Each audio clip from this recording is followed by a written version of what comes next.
Get ready for another microdose. And hey, if this information is jiving with you, then check out the full episode. The link is in the show notes.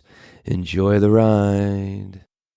Well, I'm glad you mentioned the whole parent piece. And I am definitely becoming more like my father as I'm got young ones. I see my father in myself a lot. And that's not a bad thing. I mean, I love my father, and I think he taught me well, but there's some things that I'm sure he would like to not have as his fatherhood. And, some of those are bleeding over into me.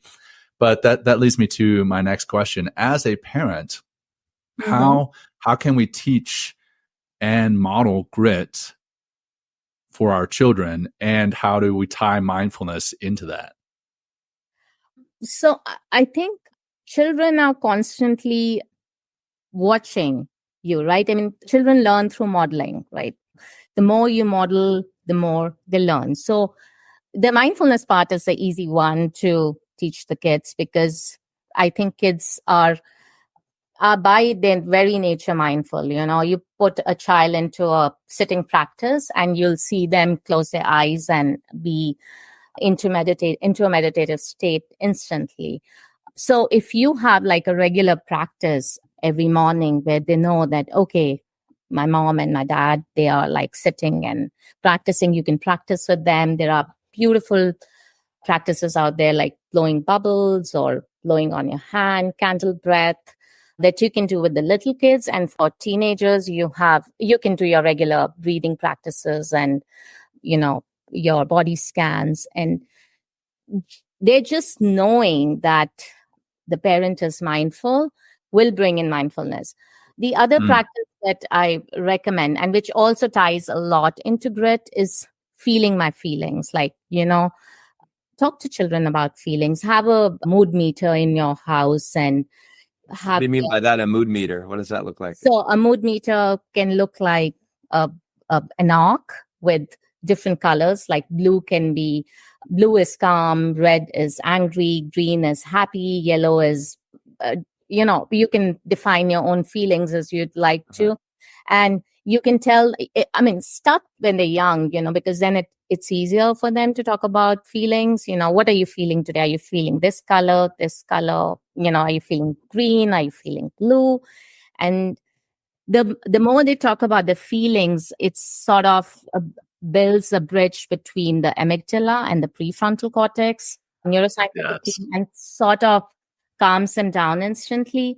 So, and the more you talk about feelings, the easier it is to talk about things like vulnerability, shame, failure, or what it means to do well, or any other conversation that you'd like to bring in.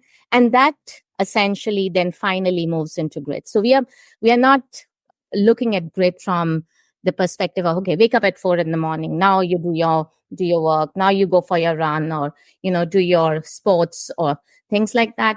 We're talking more from a point of view of feelings, wherein we say, okay, what are you feeling today? Happy. Why? Because I worked hard for like this long, or what are you feeling today? Sad because I didn't do well.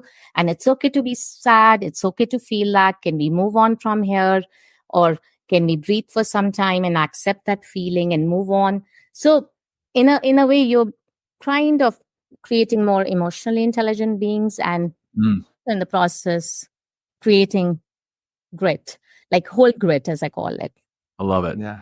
I love it. And that is so important, to be able to be with your feelings and not push them aside, right? If it's sadness, if it's anger, frustration, these quote unquote negative feelings, if you're able to be with them, that in and of itself helps to develop that emotional intelligence, but two, because it's uncomfortable to be with those feelings sometimes, it helps to develop that grit. So I think that's genius. Yeah. And some of these things, I'm going to have to go back and watch this episode myself, because I'm going to bring them back to my little kids. I have a 4-year-old, a 2-year-old, and a 6-month-old.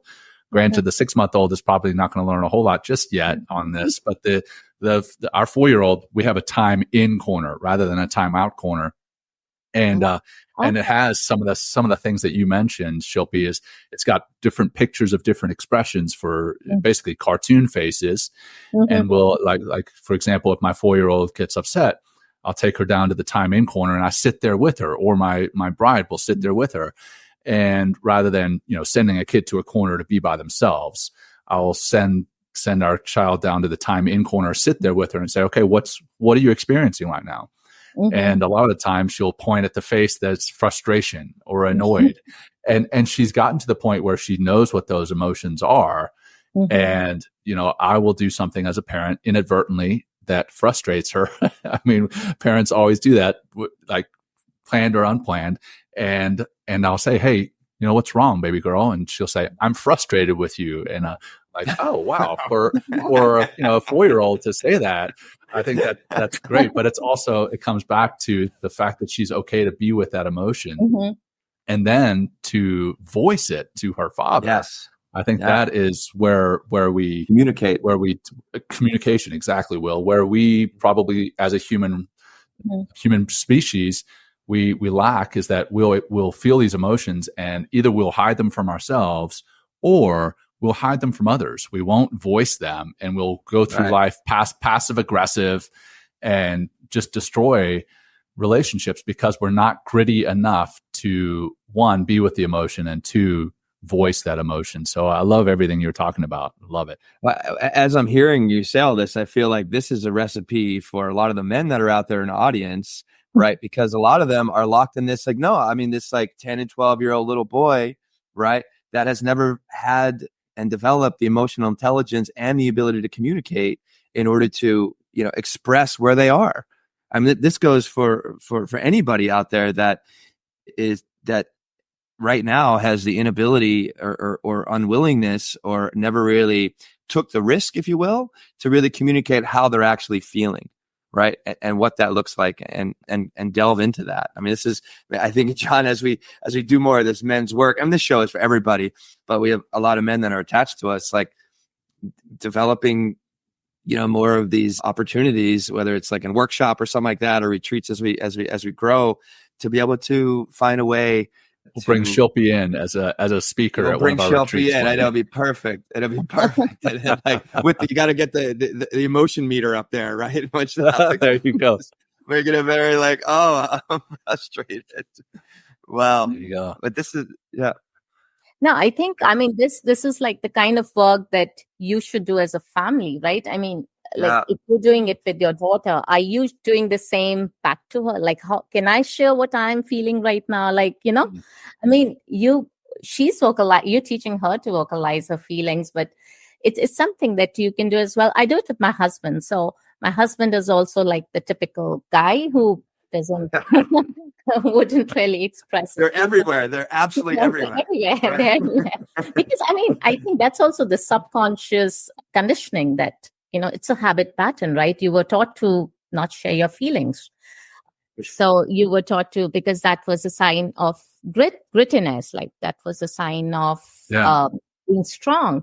So that just leads to miscommunication, and it just messes up relationships. But the more you talk about it, the more, it just improves your relationships with your peers, with your friends, with your family, with your children. I think it's such an important part of, just sitting and accepting of what you are and who you are and what you are feeling in the moment, and to be able to vocalize it, to have that vulnerability to say, okay, I'm hurt today, or I'm just feeling low, or I'm feeling depressed, rather than, okay, I'm going to suck it up and I'm going to move on. I don't care. And as a result, reflect it back to everyone around you, because those are ripple effects that affects every single relationship that you're in. And like by actually verbalizing, right, you're inviting somebody into that feeling with you, or at least to, that's where empathy is, right? It's the communication with somebody else, right? And that requires vulnerability. Hey, thanks for joining us on this journey. Small doses lead to big changes. If you're vibing with this snippet, then take a listen to the full episode by clicking the link in the show notes. If you would like to plug in deeper to what we're doing, head to mentalkingmindfulness.com or text MTM to 33777. Until next time, peace.